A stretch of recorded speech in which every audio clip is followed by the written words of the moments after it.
Hace muchos años, cuando comencé a estudiar las emociones negativas, el punto más crítico que descubrí fue que no se puede hacer ningún progreso hacia la salud, la felicidad, el amor y el cumplimiento del potencial mientras se insista en mantener intactas las emociones negativas. Y lo único bueno de las emociones negativas, si es que tienen algo de bueno, es que las emociones negativas no son permanentes. Lo dice hasta Sigmund Freud, no hay un lugar permanente para las emociones negativas en el subconsciente. En otras palabras, son visitantes indeseados.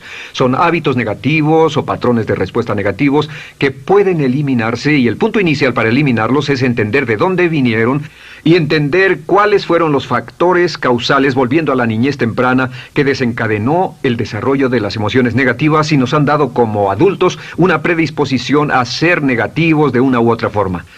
Esto nos lleva al condicionamiento de la niñez temprana. Recuerden que ya dijimos que el punto inicial de los patrones de hábitos negativos compulsivos e inhibitorios era la crítica destructiva. La crítica destructiva es el gran destructor. La crítica destructiva destruye a las personas en su interior y las deja caminando en círculos por fuera. Muchas personalidades han sido minadas y destruidas, mucha autoestima ha sido puesta de lado como resultado de la crítica destructiva más que cualquier otra cosa que podamos imaginar. La crítica destructiva es el gran asesino. Ahora, ¿por qué es eso tan malo? Sabemos que los niños en sus primeros años y al ir creciendo tienen una necesidad tremenda de amor y aprobación de sus padres. De hecho, muchos psiquiatras y psicólogos han dicho que la razón número uno de la enfermedad mental en los adultos es el retiro de amor o el amor no expresado. Sabemos que cualquier persona con prestigio, una persona que es importante para un niño, tiene un impacto enorme en ese niño, y los niños hasta la edad de 6 años tienen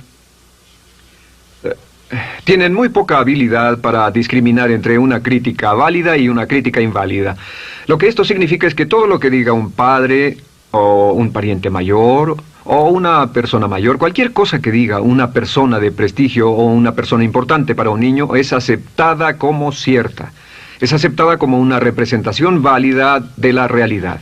Si una madre dice eres un niño malo, o si un papá dice eres flojo, si alguien dice no eres dependiente, o si alguien dice que somos estúpidos o tontos o feos, el niño no tiene capacidad alguna para discriminar entre lo válido y lo no válido.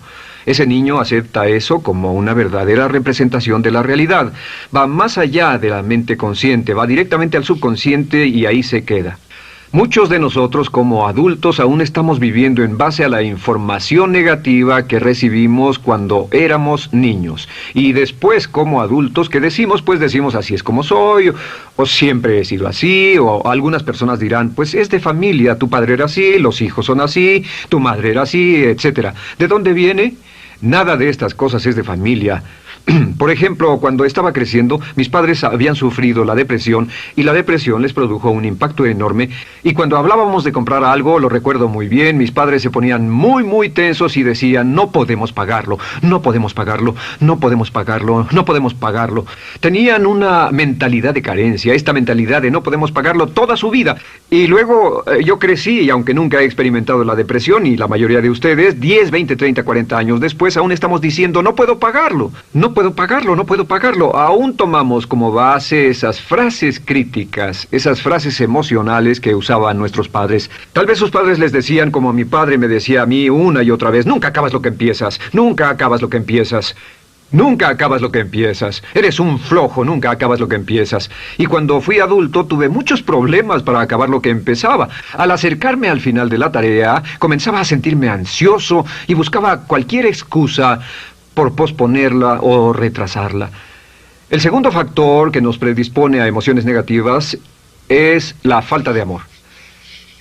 Sabemos que las personalidades de los niños se desarrollan al grado en que reciben una alta calidad y una alta cantidad de amor de sus padres. Existe una relación de 1 a 1 entre la cantidad de amor, la calidad de amor y una personalidad sana. Ese amor negado o la privación de amor es la causa clave de la infelicidad, la negatividad y la enfermedad mental en los adultos. Para que un niño se sienta realmente amado, el niño debe tener padres con buenos conceptos, y la mayoría de nosotros tuvimos padres que fueron víctimas de sus padres, que a su vez fueron víctimas de sus padres. Un escritor famoso dice que todo el mundo es víctima de una víctima. Todos son víctimas de víctimas. Nuestros padres quisieron criarnos de la mejor forma posible, pero ellos mismos fueron víctimas de víctimas. Y para que un niño se sienta realmente amado, deben existir 3 condiciones. La condición número 1 es: los padres deben amarse a sí mismos. Los padres deben amarse a sí mismos. Recuerden, nunca le podrán dar más amor a otros que el que sienten por sí mismos. Si no se aman a sí mismos, no pueden amar a sus hijos. Si tienen un poco de amor por sí mismos, deben difundirlo en sus hijos. Si tienen poco amor por sí mismos y es absorbido por sus esposos, entonces, a veces, aunque deseen amar a sus hijos, no tienen amor que darles. Sus padres querían amarlos y en muchos casos no tenían amor para darles. Y eso es porque nunca lo recibieron cuando crecieron. El segundo requisito es: los padres deben amarse mutuamente. Para que un niño crezca sintiendo confianza en sí mismo, crezca sintiéndose amado, a salvo y seguro, debe crecer en un ambiente donde los padres se amen. No hay nada que le dé más temor a un niño que crecer en un hogar donde los padres peleen entre sí, donde los padres no se amen, donde haya dificultades, porque el niño siempre tiene una tendencia, primero que nada, ser una víctima, pues al niño se le grita y se le vocifera, y entonces cree que la razón por la que mamá y papá pelean es su culpa. Ahora, una investigación interesante: como hay muchas familias de un solo padre, la investigación interesante muestra que cuando uno de los padres se va como resultado de una separación o un divorcio, los niños que quedan invariablemente están convencidos de que la razón por la que el otro padre se fue se debió a algo que él hizo. Y es importante que si un matrimonio o una relación va a terminar y uno se va a ir, que el padre que se quede les diga a los niños una y otra vez que la razón por la que la relación no funcionó no tuvo nada que ver con ellos. Solo tuvo que ver conmigo y con papá, conmigo y con mamá. No tiene nada que ver con el niño. El niño necesita oírlo muchas veces antes de que se sienta confiado y seguro. Y por supuesto, siempre es mejor que un niño sea criado por un padre que lo ama que por 2 padres que no se aman. Una tercera condición que debe cumplirse si no quiere que exista la falta de amor es que los padres deben amar al niño. Los padres deben amar al niño. Bueno, esto parece muy obvio y muy lógico. La verdad es que, y esto es lo más difícil para usted y para mí como adultos, que ni siquiera lo pensamos, que es posible que nuestros padres no nos quisieron. No porque no lo intentaran, querían amarnos y tenían la intención de hacerlo, desde luego, etcétera, etcétera, pero simplemente como tenían conflictos mutuos y problemas sin resolver con sus padres, y sufrieron la guerra y la depresión, tenían que hacer carrera y otras responsabilidades, nunca lo lograron totalmente. ¿Entienden? Esa fue la dificultad. Lo deseaban, pero nunca lo lograron. La única forma en que puede amarse a un niño es pasando una gran cantidad y calidad de tiempo con el niño. Tiempo en gran cantidad y calidad con el niño.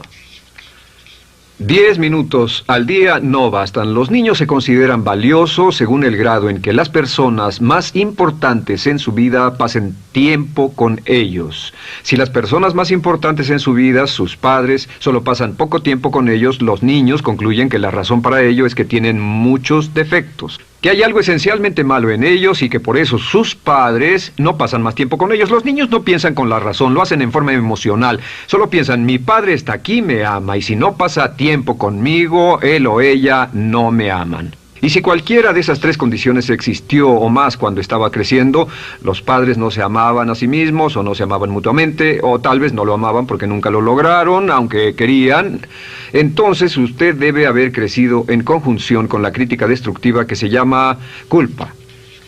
¿Y qué es la culpa?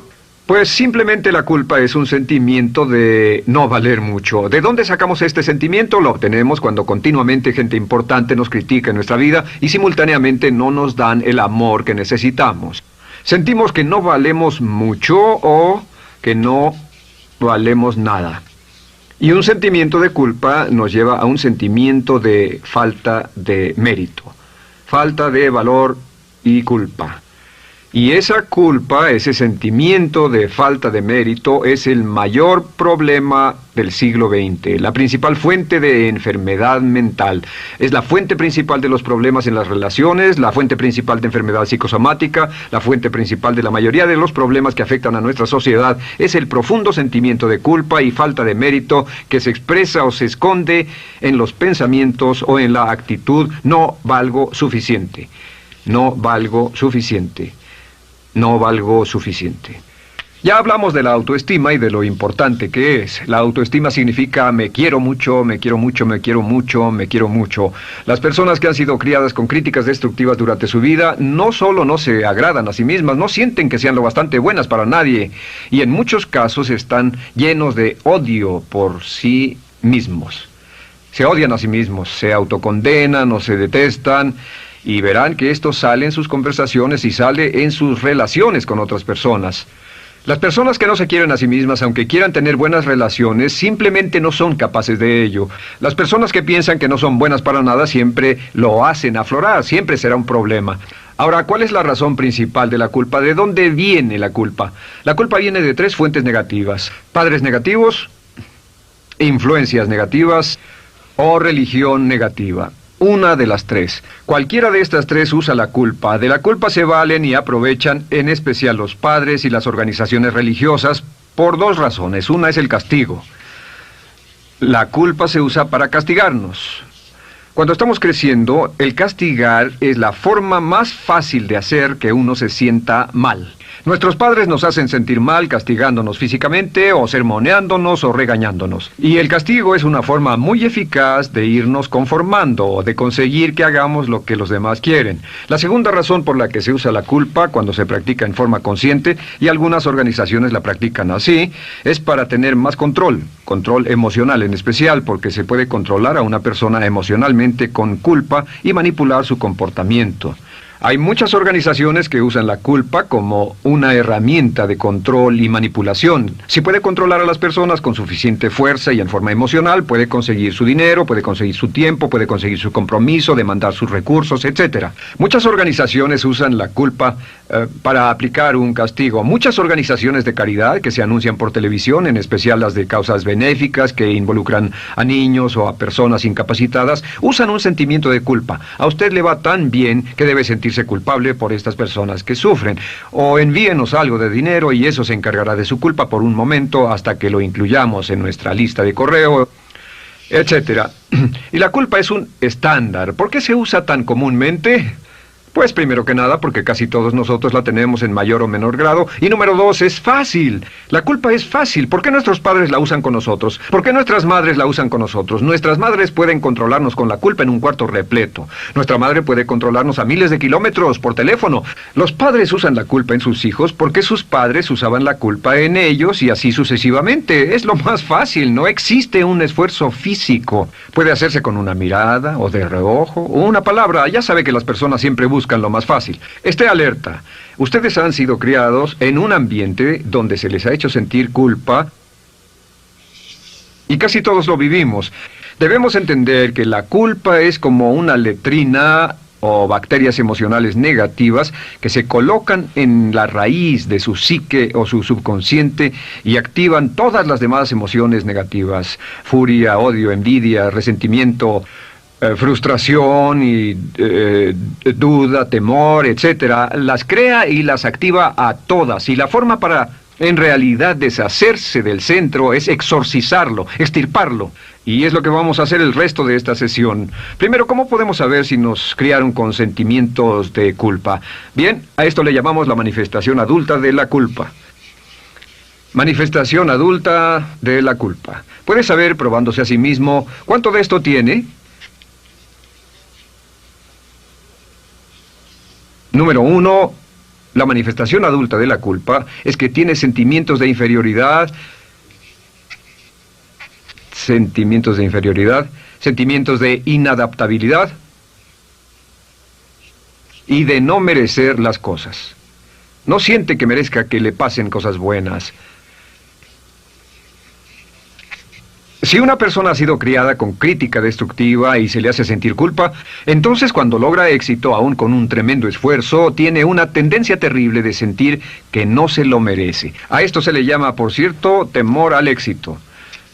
El temor al éxito es solo otra forma de decir que la persona que ha estado condicionada a pensar de sí misma como poco valiosa o no lo bastante buena, se siente muy incómoda cuando experimenta el éxito. Se siente muy tensa y a disgusto. Realmente si sienten demasiada tensión, comienzan a aspirar cocaína, a beber demasiado alcohol, se enredarán en comportamientos autodestructivos, tendrán una sensación tremenda de ansiedad, como si alguien fuera a descubrir algo de ellos. Hay un libro en la librería que dice, si me está yendo tan bien, ¿por qué me siento como un impostor?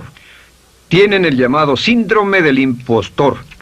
¿Alguna vez ha tenido éxito en algo y la gente ha ido a usted a decirle, vaya, hiciste un excelente trabajo, o eso es maravilloso, aunque haya sido muy duro para usted, y sintió que los demás iban a descubrir, siente como que, es decir, que iban a descubrir que realmente no es bueno, que solo fue un fraude, solo un accidente, y por supuesto es lo que dice, fue coincidencia, fue un accidente, la verdad, no sé ni cómo lo hice. Hacen todo lo posible por huir de ese sentimiento de inferioridad y de no merecer las cosas. Estén muy alertas. La segunda manifestación adulta de la culpa es la autocrítica destructiva. Hay una línea de un gran poeta que dice, aquellos a quienes se les hace mal, hacen mal a su vez. Los niños a muy temprana edad, a veces a la edad de 2 o 3 años, comienzan a menospreciarse, se desgarran, hasta se golpean y se castigan físicamente si se les critica demasiado. Siempre dicen el equivalente de no valgo suficiente o no soy muy bueno, y se castigan a sí mismos. Y la crítica destructiva es un síntoma real de un sentimiento escondido de culpa e insuficiencia. El número 3 es que fácilmente manipuladas por la culpa, las personas pueden jalar sus cordones de culpa en forma muy simple. Realmente vemos que existen 2 tipos de personas en el mundo, los lanzadores de culpa y los receptores de culpa. Invariablemente, estas personas se atraen mutuamente. Y por supuesto el lanzador de culpa es la persona que se identifica con el padre que lanzó la culpa y el receptor es la persona que se identifica con el que atrapó la culpa. Pero los lanzadores y los receptores de culpa se unen, se equilibran perfectamente, se establecen y forman una nueva generación de lanzadores y receptores de culpa. Podemos decir que usted es fácilmente manipulado por la culpa, porque ha estado muy bien condicionado. Su jefe puede tirar de su cordón de culpa, una persona en un autobús puede tirar de su cordón de culpa, una sobrecargo puede tirar de su cordón de culpa. Esté muy alerta a esto. La cuarta manifestación de culpa es que usted la usa. Usa la culpa y culpa a otro generosamente. ¿Por qué? Pues si ha funcionado en usted, la hará funcionar en ellos. Le parecerá que es un intercambio, un trato muy justo. Usa la culpa y la culpabilidad y se convierte en la base de sus relaciones con los demás. Cuando algo sale mal, les echa la culpa a ellos. Algo sale mal, culpa a alguien más. En cuanto hay un problema, busca a quién culpar. Un experimento muy interesante con la cámara escondida hace algunos años, fue que hicieron una plancha de hielo y la pusieron en la acera sin que nadie los viera. No hacía mucho frío, pero lo hicieron y observaron cómo reaccionaban las personas cuando pasaban por ahí, cuando caminaban por ahí, llegaban a esa plancha de hielo, se desequilibraban y se resbalaban, y lo primero que hacían era observar a la persona más cercana a ellos, enojados, verdaderamente furiosos. En otras palabras, buscaban a quién culpar. Y si no había nadie cerca de donde habían caído, se levantaban otra vez, miraban a su alrededor, no había nadie y entonces pateaban el piso, pateaban con fuerza y se iban. Nuestra tendencia natural cuando algo sale mal es buscar a alguien o algo a quien culpar, en especial si nos criaron con una culpa continua. Y la quinta manifestación es lo que llamamos lenguaje víctima. Ahora recuerden que hablamos sobre la ley de concentración. Dice, lo que siembras cosecharás. También dice, si usas lenguaje de víctima, mantienes viva la culpa, la refuerzas, la edificas, la cultivas, la utilizas. El lenguaje víctima es lenguaje como no puedo, no puedo, no puedo. Cuando dice no puedo, no puedo, no puedo, envía un mensaje a su mente subconsciente y la mente subconsciente comprende que está inhabilitado, que no tiene control, que es una víctima. Y cuando desea poder hacer algo, su mente subconsciente retroalimenta su mensaje y dice no puedes, no puedes. Y lo segundo que dice es tengo que, y otra vez no tengo control, no estoy a cargo. Pero existe otra expresión del lenguaje víctima que debemos evitar, y es esta, trataré. Trataré, sea lo que sea, trataré. ¿Qué significan las palabras trataré? Pues déjenme decirles qué significan. Significan voy a fracasar y lo digo anticipadamente para que no me vengan con represalias. En otras palabras, dice trataré de llegar a tiempo, pero lo que está diciendo es tal vez llegue tarde y no pueden reclamarme porque dije que trataría. Cuando una persona dice trataré, está disculpando su fracaso por anticipado. Si fuera al doctor y el doctor lo examinara, lo auscultara y le dijera, pues está en pésimas condiciones, tendremos que intervenir, debemos llevarlo al hospital ahora mismo, me sorprende que haya llegado aquí. Usted dirá, bueno doctor, espero que haga un buen trabajo. Y él dice, trataré. Si él dice eso, usted seguramente buscará otro médico. O si va a un abogado. Lo culpan de algo y va a un abogado y le presenta su caso y dice, oiga, va a defenderme, y él dice, trataré. ¿Qué está diciendo? Está diciendo, escuche, he estudiado el caso y por lo que veo no hay mucha esperanza, pero lo tomaré de todos modos. Trataré son los que tratan de conseguir que les pague por anticipado. Otro juego de palabras que no debe usar. Por cierto, con respecto a trataré, lo que debe decir es lo haré o no lo haré. No trataré. Si alguna vez en nuestro negocio, tenemos un negocio muy activo, si llamamos a alguien y le pedimos alguna cosa o algún trabajo y dice trataré de conseguirlo para el viernes o trataré de terminarlo a tiempo, al instante sabemos que lo que quiere decir es que quiere sentirse libre, no comprometerse. Así que nunca dejamos que nadie se vaya con un trataré, debe ser hecho o no, y queremos obtener una seguridad. Si hace falta, nosotros lo hacemos. Cuando dicen trataré, lo que están haciendo es que se están lavando las manos. Esté alerta, la otra palabra es desearía. Dicen que un deseo es una esperanza o una meta sin energía detrás. Desearía. ¿Qué significa un deseo? Desearía significa que me gustaría tener algo, pero sé que nunca lo podré tener. Cuando dice desearía bajar de peso, ¿qué significa? Las palabras no dichas son, pero sé que no puedo. Porque no, por las excusas que tiene y el metabolismo que tiene y los problemas, etcétera. Siempre hay razones por qué debe salir, etcétera. Desearía dejar de fumar, desearía estar en forma. Desearía, desearía, desearía. Cuando usa la palabra desearía, le muestra al subconsciente que esto es algo que no cree que le sea posible lograr o adquirir. Entonces el subconsciente descarta completamente esto como meta y no le da energía, ni motivación, ni impulso, ni deseo de lograrlo. Así que esté muy alerta al lenguaje víctima. Esté alerta a la expresión sí, pero. O lo haría, sí, pero. Alguien le dice, haga esto, y usted dice, sí, pero. La palabra pero, por cierto, es el gran borrador. Si una persona le dice, podría incrementar sus ingresos o incrementar su rendimiento, ser una persona mejor o más feliz o bajar de peso o lo que sea, no importa. Y usted dice, sí, pero. Lo que está diciendo es que está borrando toda la aseveración que ha dicho antes. Manda un mensaje a su subconsciente que dice, no hay posibilidad. Y no hace esfuerzo, no otorga energía, no ejerce capacidad alguna hacia el logro de esa meta. Y las personas que han sido criadas con culpa tienen 5 cualidades o 5 manifestaciones de adultos. Una es que se sienten inferiores, se sienten inadecuadas, sienten que no merecen que les pasen cosas buenas. Estén muy alertas a eso. El número 2... se autocompadecen continuamente, usan la autocrítica destructiva. El número 3, usan la culpa y la culpabilidad en ellos y en otros. El número 4, son manipuladas por la culpa. Y número 5, usan lenguaje víctima. Así que, ¿cómo nos deshacemos de la culpa? ¿No es sorprendente cómo se aclara esto? Este pizarrón, todo se borra. Tengo una varita mágica cuando me voy a sentar al escritorio. Entonces, ¿cómo nos deshacemos de la culpa? Para deshacerse de la culpa...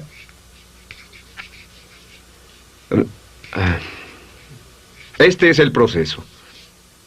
Tiene algunos pasos importantes. Número 1, el primero de la lista, elimine la autocrítica. Elimine la crítica autodestructiva. En otras palabras, nunca diga nada destructivamente crítico de usted mismo. No lo diga. Esta es la regla básica. El subconsciente acepta lo que diga usted como cierto, como un mandato. Así que no diga nada de sí mismo que no desee sinceramente que sea cierto. No diga estoy cansado, estoy gordo. No diga no puedo o debo. No diga nada a menos que quiera que sea cierto. Las palabras que van después de la palabra yo son las palabras que su subconsciente registra como mandatos, excepto cuando dice yo desearía o lo intentaré. Así que elimine la crítica destructiva. Siempre hable en términos positivos sobre usted. Me gusta mi persona, puedo hacerlo, lo haré, escogí hacerlo, pero nunca diga no, no puedo. Número 2 es no dejarse manejar por la culpa. Rehúse ser manejado por la culpa. Porque cada vez que le permita a alguien que lo manipule por la culpa, ¿sabe qué pasa? Refuerza y hace más poderoso el efecto de la influencia de la culpa en su vida. Cuando yo crecí, debo decir que yo crecí en una familia que estaba muy influenciada por la religión negativa. Realmente mi madre, Dios la bendiga, tenía un cinturón negro en el pecado e hizo un trabajo verdaderamente soberbio en ello. Y yo tardé en sobreponerme. Cuando me casé con Bárbara, ella también venía del mismo tipo de familia y recapacitamos. Hay una hermosa respuesta cuando uno de los dos caía de nuevo en los viejos patrones. Decía, no tratas de hacerme sentir culpable, ¿o sí?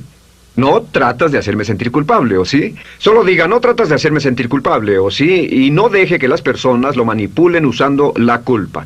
El número 3, no use la culpa o la culpabilidad y anuncie que no va a usarla. No la use en otras personas y permita que sus hijos o su cónyuge digan lo mismo. No tratas de hacerme sentir culpable, ¿o sí? Repítalo una y otra vez. Y si la otra persona le dice eso es lo que trato, contéstele no va a funcionar. Y no funcionará. Es que la culpa solo funciona mientras usted no sepa que está siendo usada en usted. El número 4 es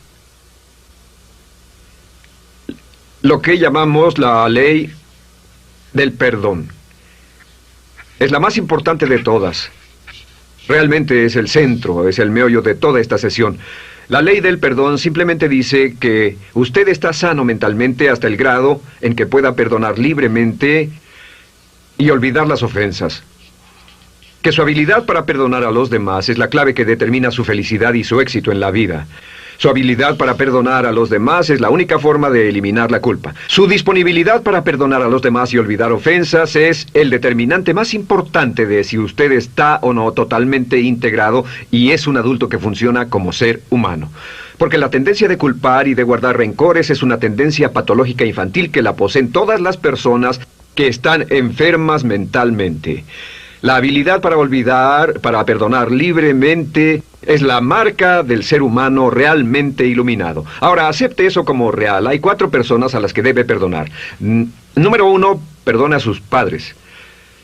Perdone a sus padres por todo lo que le hayan hecho para herirlo. La mayoría de nuestras investigaciones muestran que casi todos nuestros problemas como adultos se remontan a no estar dispuestos o no poder perdonar a nuestros padres por algo que hicieron que nos hirió. Perdónelos un 100%, escríbales, llámeles por teléfono, dígales, o cuando menos perdónelos en su corazón, pero perdone a sus padres.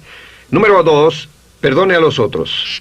Perdone a todos los demás. Perdone a todos los que lo hayan herido de algún modo, por cualquier cosa, y déjelo así.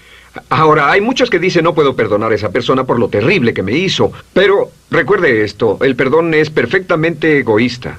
El perdón no tiene nada que ver con la otra persona, solo tiene que ver con su paz mental y con su propia integridad mental. Número 3, perdónese a sí mismo. Perdónese por todas las cosas débiles, tontas, insensatas y estúpidas que haya hecho, porque todas las personas han hecho cosas tontas, insensatas, estúpidas y ridículas, pero perdónese en un 100%. Y finalmente, la última parte de esto, si ha hecho algo que hirió a alguna persona, vaya a disculparse. Es sorprendente el hecho de vidas que se arruinan año tras año por personas que no tienen la fortaleza intestinal, las agallas y el valor para decir lo lamento.